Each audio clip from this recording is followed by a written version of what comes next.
Olá pessoal, tudo bom? De volta aqui com o terceiro bloco. Aqui a gente fala de cultura e comportamento, só que dessa vez a gente vai para o conceito mesmo. A gente vai trabalhar essa questão de o que os candidatos, o que a próxima gestão pode fazer para a cultura em Alagoas. E aí, naturalmente, que a gente tem que falar o que foi feito ao longo desses anos.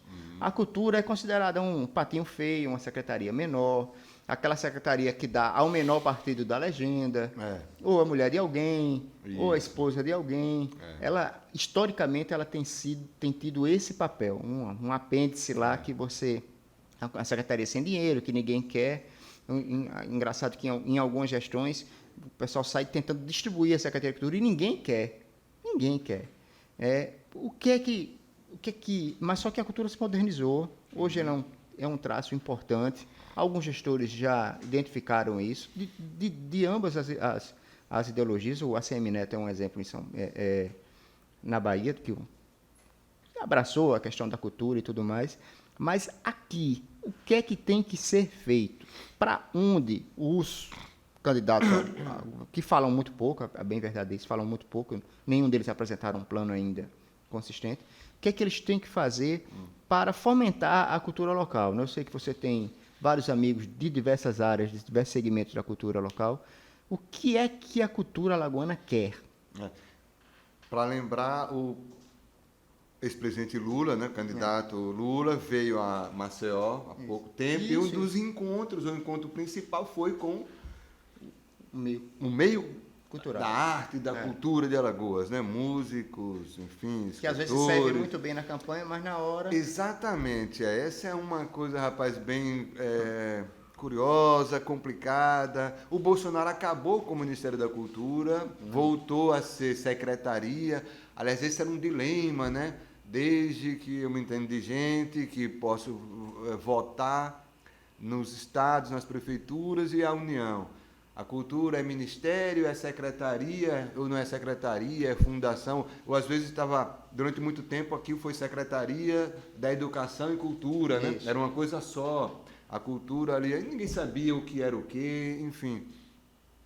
Então, a cultura sofre nessa área, esse setor e esse conceito sofre na mão da política desde sempre com essa coisa de indefinição. Os candidatos, esse tema uma das coisas importantes, eu espero, é que os candidatos nunca aprofundam. Aquela coisa muito...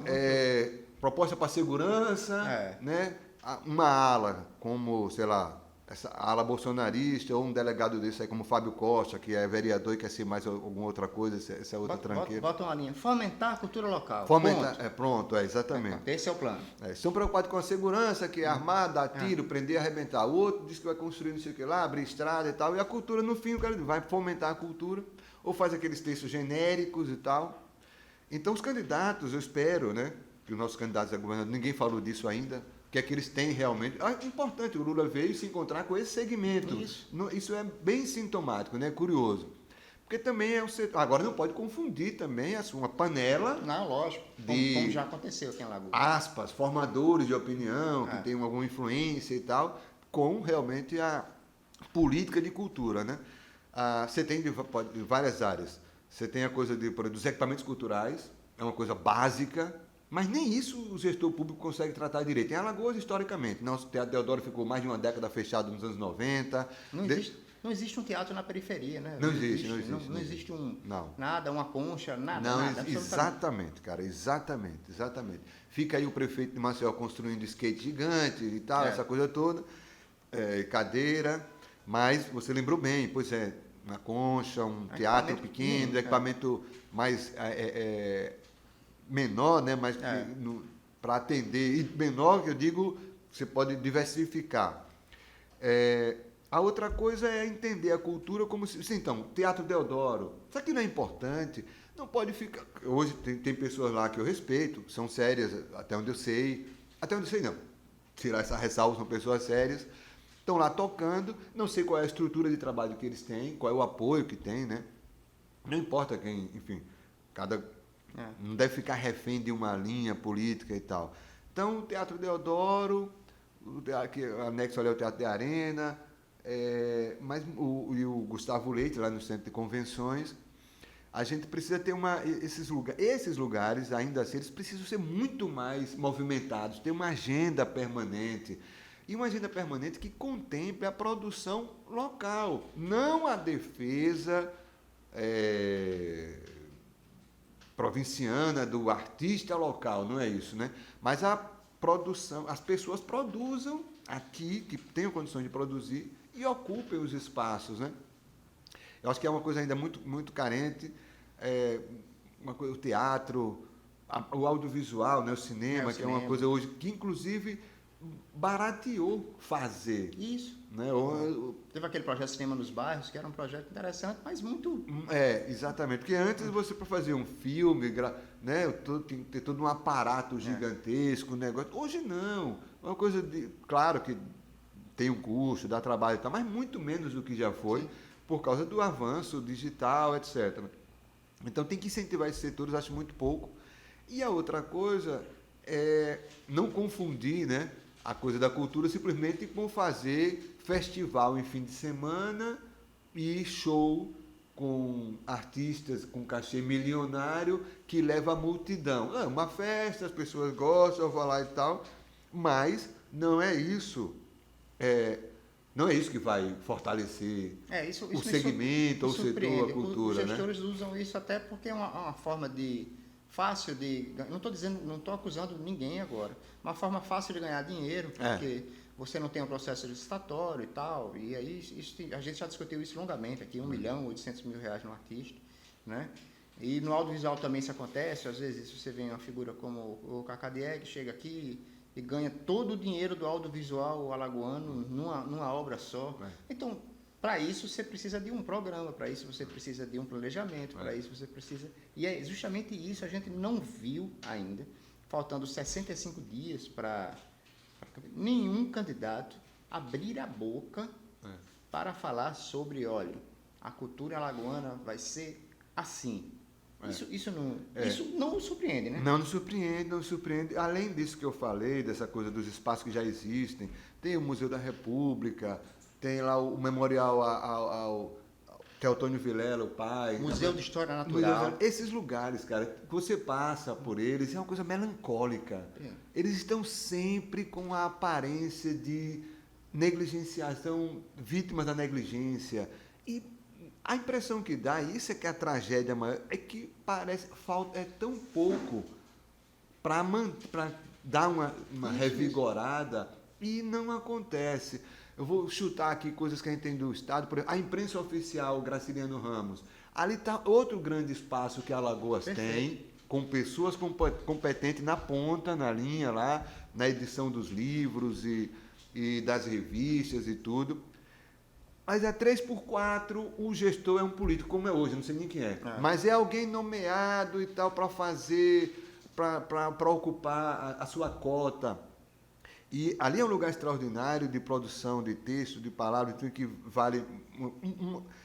Então tem essa frente e tem a coisa fundamental, talvez mais importante ainda, que é um programa de cultura que seja diversificado e que chegue na periferia, na ponta, em todas as camadas. Então, uma coisa vinculada à escola é obrigatório, porque na escola, o aluno está na escola e você tem o dado dele, você tem os dados, sabe onde essa pessoa está, tem as informações sobre faixa etária, o lugar onde mora, 1000 coisas que você pode ter um programa associado à escola e que dê às crianças, ao adolescente, ao jovem, a possibilidade de criação e de participação em eventos, em projetos que podem mudar a vida dessas pessoas. Acho que o mais importante, além de garantir que a cidade tenha espaços e equipamentos para que ocorram eventos dentro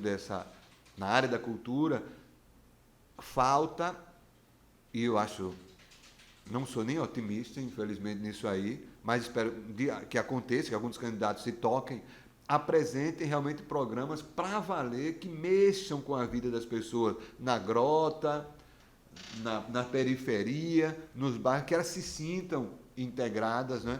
E que tem 1000 coisas para fazer. não precisa de maiores fortunas. Mas, como eu disse, eu acho que quando você passa ali na Jaraguá, por aquele memorial que tem ali, o museu ali da República, e vê o jeito como aquilo é tratado... É impressionante. É muito complicado, cara. É muito complicado. Assim, Vamos esperar que o próximo governador fortaleça a Secretaria de Cultura, nomeie alguém que realmente seja entenda, capacitado. seja capacitado. Não precisa nem ser um artista, mas um Não, gestor. claro que não. Um gestor realmente. E não que. E outra coisa, essas secretarias, como acontece até agora nesse momento, os gestores são tomados, são usados pela vaidade, para expor a sua vaidade, né? A secretária que estava na prefeitura do Maceió era uma figura que não sei de onde veio, para onde vai, saiu, ninguém sabe por quê, entrou um sujeito lá que também não sei de onde vem, para onde vai, umas conversas sem começo nem fim, e faltam pessoas com um programa realmente definido, sério, aprofundado. Para isso, claro, o gestor principal, que é o dono da cadeira, o governador ou o prefeito, o dono, entre aspas, circunstancialmente, né, porque estará no cargo, realmente tenha responsabilidade, tenha compromisso com isso, e que não seja da boca para fora. Porque cá entre nós, eu já vi, inclusive, político vir à televisão falar um monte de brincadeira e depois vai fazer piada com essa área, porque acha que não dá dinheiro. Não, o cara quer furar, quebrar o piso, porque aí você vê o cara fazendo a obra, aquilo dá volta. É a cultura, enfim. Vamos ver se o próximo governador, esses que estão aí na corrida, todos eles, que venham a público, se comprometam e digam o que tem, e o que pensam e o que tem como proposta para a cultura em Alagoas. Né? A gente aqui, como cada minuto, vai tentar fazer essa provocação, mas é como você fala, uma coisa é a campanha e outra coisa é a prática. Vamos ver o que acontece. É isso aí. Partindo aqui para nossas dicas culturais, Célia, a gente sempre tem, nesse bloco, relembrando, pessoal, a gente sempre, cada um dá uma dica cultural. Sim. A minha é um livro, ele se chama Pavões Misteriosos, do jornalista André Bacinski. O André Bacinski era um crítico musical que passou anos na Folha, São Paulo, e hoje trabalha de forma independente, mora em Paraty, São Paulo. E esse Pavões Misteriosos é um livro que foi lançado em 2000, mais ou menos, e que foi esgotado, porque ele foi feito de forma independente. O pessoal sempre pressionava ele a relançar. Ele está relançando agora, na primeira semana de agosto, com a inclusão de 47 páginas. O que é que fala esse livro? Pavões Misteriosos é uma canção do Ednardo, né? Sabe, aquele cantor. Ele traça da música brasileira dos anos 70, 80, 90, basicamente dessas 3 décadas. Conversa de Nelson Ned e a Guilherme Arantes, da música do rock brasileiro ao pessoal dos Doces Bárbaros. Ele conversa com todos eles, traz alguns causos bem engraçados, as coisas inéditas, e aí ele incluiu 47 páginas, novas entrevistas. Ele entrevistou o Hit, entrevistou algumas outras figuras, o Lobão, de novo. Então, é um livro bem interessante. Eu já pedi o meu, mas a partir da primeira semana de janeiro ele vai estar à venda em tudo que é plataforma. Pavões Misteriosos, André Bacinski. E a sua, Célia? A minha também vai ser um livro. Eu vou sugerir esse livro, porque esse inclassificável Sérgio Moro, essa figurinha, prestou um desserviço à memória de um gigante da poesia brasileira, que é o Paulo Leminski, de Curitiba. O curitibano Paulo Leminski. Ao lançar a candidatura dele ao Senado, esse delinquente, esse pilantra, esse juiz suspeito, corrupto, citou um verso, um poema do Paulo Leminski.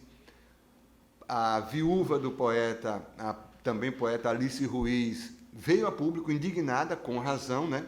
Porque esse analfabeto nunca leu nada, muito menos poesia, mas mostrando que é um craque da política, claro que vai citar alguma coisa que ele nem conhece, né? Não conhece. Como todo mundo, como a maioria da politicalha faz.